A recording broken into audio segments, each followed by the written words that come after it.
Hello guys, welcome to Talkies Today channel. Hello guys, ఈరోజు మనం ఈ ఫ్రైడే ఓటీటీలోకి వచ్చిన crime thriller movie blind spot movie గురించి discuss చేద్దాం. వీడియోలోకి వెళ్ళే ముందు మీరు మన ఛానల్ని ఫస్ట్ టైం చూస్తున్నట్టయితే ఒక లైక్ చేయండి, ఒక కామెంట్ చేయండి, అలాగే మన ఛానల్ని సబ్స్క్రైబ్ చేసుకోండి.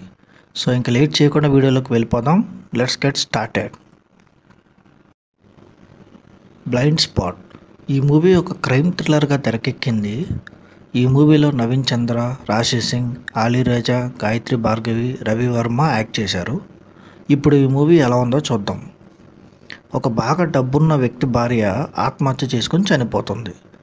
ఆ సమయంలో భర్త ఏమో ఎయిర్పోర్ట్కి వెళ్తాడు. ఇంట్లో పని మనిషి ఒకటే ఉంటుంది. ఇంట్లో గొడవ అవుతుంది. భార్య పని మనిషి మీద చేయి చేసుకుంటుంది. అందుకని భర్త భార్యని కొడతాడు. ఆ బాధతో భార్య సూసైడ్ చేసుకుంటుంది అని మనం అంతా అనుకుంటాం. కానీ అది ఆత్మహత్య కాదని, హత్యని పోలీస్ ఆఫీసర్ వచ్చి ఇన్వెస్టిగేషన్ స్టార్ట్ చేస్తాడు. అప్పుడు స్టోరీలో మంచి ట్విస్ట్స్ వస్తాయి. పోలీస్ ఆఫీసర్ అందరిని అనుమానిస్తూ ఉంటాడు. ఇంట్లో ఉన్న ఒక చిన్న పిల్లాడిని, పక్కన ఇంట్లో ఉన్న ఒక అమ్మాయిని, అలాగే పని మనిషిని కూడా అనుమానిస్తాడు. కానీ చివరికి ఒక పెద్ద ట్విస్ట్ ఇస్తాడు డైరెక్టర్ స్టోరీలో. స్టార్టింగ్ నుంచి ఇన్వెస్టిగేషన్స్తో మూవీ మంచి ప్లాట్, ఇంట్రెస్టింగ్గా వెళ్తుంది అనుకుంటాం. కానీ క్లైమాక్స్ మాత్రం మనకు అంత కన్విన్సింగ్గా అనిపించదు. ఈ మూవీ స్క్రీన్ ప్లే బాగుంటుంది. నవీన్ చంద్ర, రాశి సింగ్, గాయత్రి భార్గవి బాగానే చేశారు.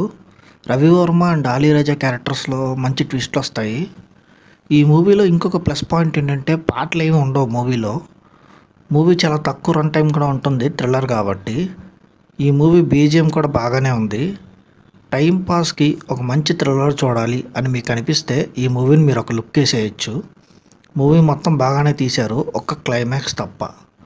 ఓవరాల్గా it's a good thriller movie guys. ఈజీగా one time watchable with family. ఈ మూవీకి టాకీస్ టుడే ఛానల్ వాళ్ళు ఇస్తున్న రివ్యూ 2/5/5. ఇది గైస్ ఈరోజు వీడియో. ఈ మూవీ మీకు ఎలా అనిపించిందో కామెంట్ సెక్షన్లో మీ రివ్యూని తెలపండి. మళ్ళీ ఇంకొక వీడియోతో మీ ముందుకు వస్తాను. Thanks for watching guys. జై హింద్.